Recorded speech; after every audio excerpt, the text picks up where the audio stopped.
Hi guys, welcome to another video. Sorry it's been a bit of a long wait since the last one, but we've had a bit of a hectic time. Always that way this time of year though, isn't it? Anyway, you can probably see behind me what we've done. Sorry I didn't get much video of it. I've got a little bit of video I'm going to drop in a minute, and of me and my mate doing it, but yeah, it was a nightmare. It was done about a month ago when we was having all that rain, and well, what can I say, it was an absolute nightmare getting it done, trying to get it done before the old weather hit us. And once you cut that hole in that roof, you need to get it done before the rain comes down, and every day I was doing it, the rain ended up coming down sort of later on that day, so it was a rush to get it all done and all the rest of it.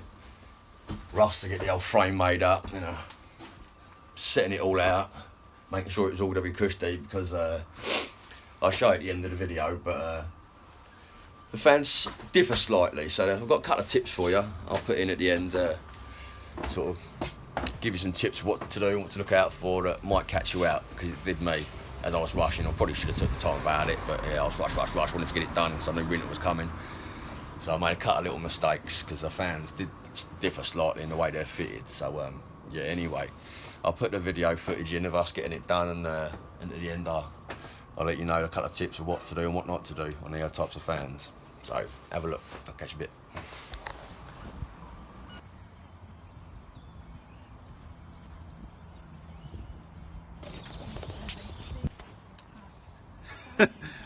Not scared at all.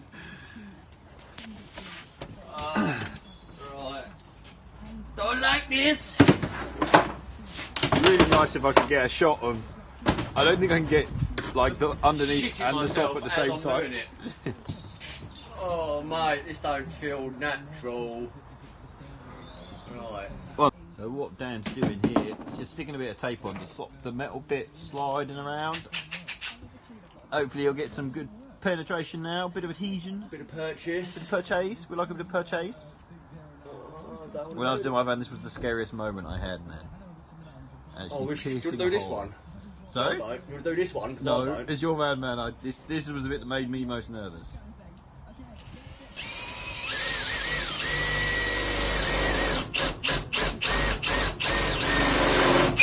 Oh, and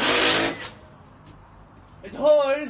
There is now a hole in the roof of the van. It is no longer watertight. I think it might have moved a bit. How much? 3-4 mil. Guess that's where you're having your fan. Good job we got Sikaflex. So Sikaflex is designed for. Right. Mate, I can't wait till these are done. Oh, right, okay, so yeah, it's a little bit further over than it was, but I think it'll work. Was the measurement you took before like the exact shamonga? Yeah. A bit over. It'll be fine, man. You've got a bit of tolerance in there anyway, haven't you? Yeah. Where it's gonna I'm not hugely worried about it. Yeah. Not yet, anyway. Yeah, not a bad thing. Yeah, I don't know if that's not quite right again. There. Hold it steady, hold it steady.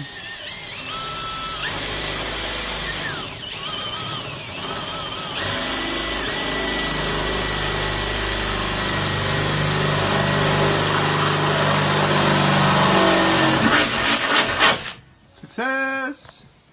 Great success.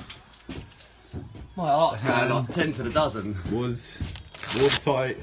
Now, hello world. Hello! You can actually see the clouds out there. Right, you're here till it's done now, boy. No, I'm sorry, Dad, I gotta go now, mate. Then I'll tell you. That's wet in there. Pressing engagement. That is. Seriously wet. Not what you need. I'll put it in here. Your dad, and I've seen your last video on your water, Dad. your van seems to like water. Yeah. Oh no, It's a thirsty got beast. bag of insulation, that's why it's wet. Thank fuck for that. Oh yeah. Don't need any more problems. Yeah.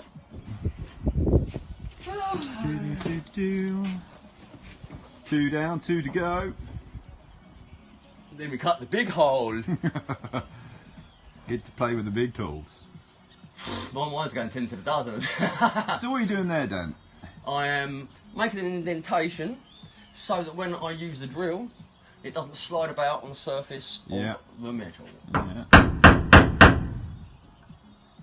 If I keep screwdrivers still. Sure, I've got boards available. Screwdriver does a good job. Beautiful. Done two, it still doesn't feel any better. Yeah. Yeah. To me, it just feels slightly wrong. Oh, yeah. Making a hole in a perfectly good van. It's literally your definition of a step back to take a step forward, isn't it? Sure is. Stop wobbling, van. Helping.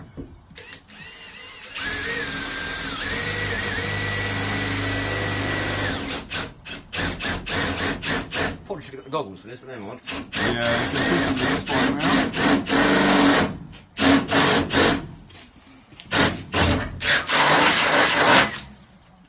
Hole three. Hole three.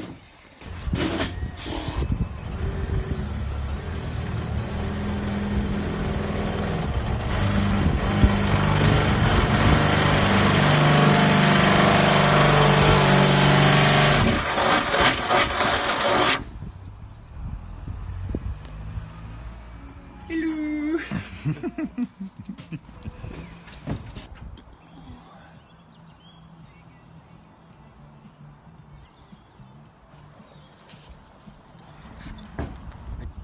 little bit of a mistake there, but Yeah. should have flexed the arse out of it.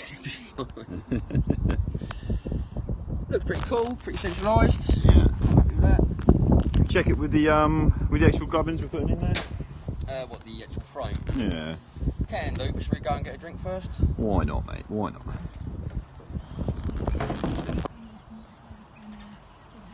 How's it looking? Wish I knew. Looks like I'm just about to cut a big hole and I'm not very sure about it's in the right place. Nothing a bit of mastic won't feel. Right.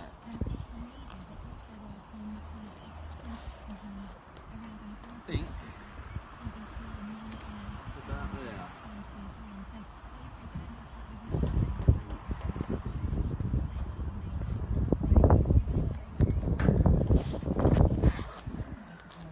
Be a lot of checking and checking and checking again with this.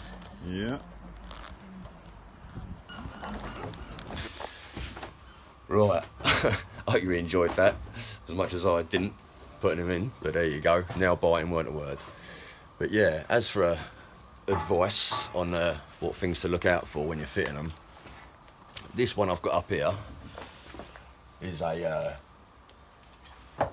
mozzie on it. What is it? It's a, I can't even remember the name of it now.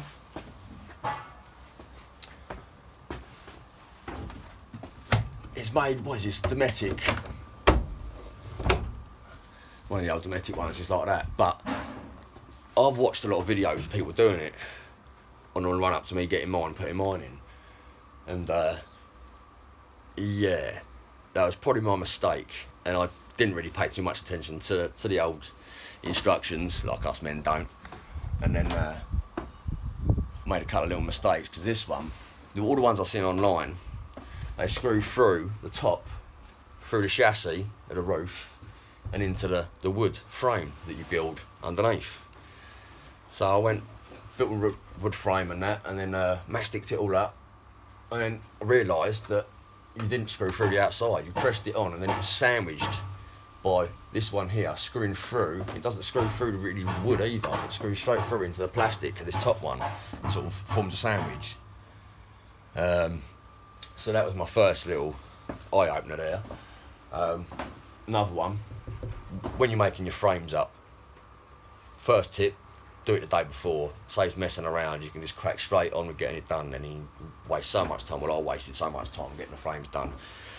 And if you can get a chop saw to do it, use a chop saw or a miter saw, because you'll get the cuts all perfect. Because if you don't get the cuts perfect, I mean, I was taking my time and getting the cuts pretty much bang on, but they weren't proper bang on. So it was making the frame twist slightly when you was putting it up there. When you're putting the glue up there, and you've got one edge which is twisted, it just makes the old lot want to twist, and you take the clamps off and it just springs back off again. If you've got it bang on level, the Sikaflex is enough to hold it up there perfect while you're doing everything else. But if you've got it slightly unlevel, it just pings back off, and it was a bit of a nightmare, to be honest. As you can see, slicker flecks all over the ceiling. It was a bit of a nightmare. Yeah, it started getting late by the time I was in the dark. I was doing it by light by the time I was putting all the slicker flecks around here on top on the outside. But it got done, and it's been absolutely lashing it down, and there's no signs of a leaks anywhere, so well happy.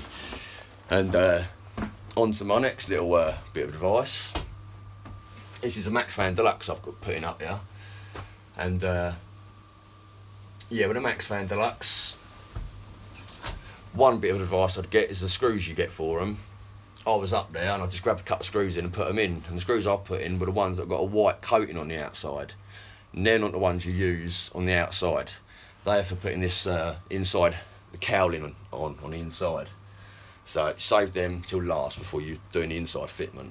All the silver screws, they're supposed to be used on the outside. I don't know if it makes a huge amount of difference, but it might be a slight difference in length.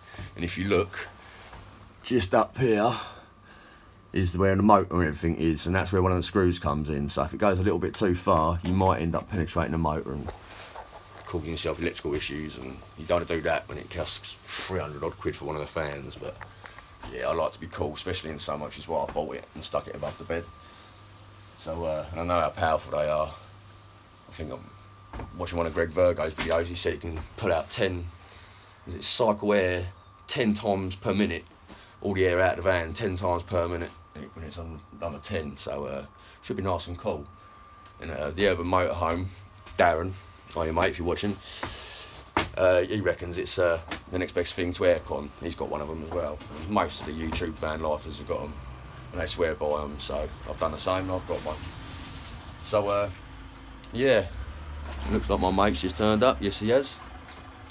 Stay tuned, like, subscribe. There's loads more videos to come. I'm going to be doing the electrics next, hopefully doing that this afternoon. And then I've got the insulation, I've got to put the swivel seat in, I've got to do the bit above the cab, storage. So loads more to come. So like, subscribe, and I'll catch you soon. Cheers guys, see you later. Bye.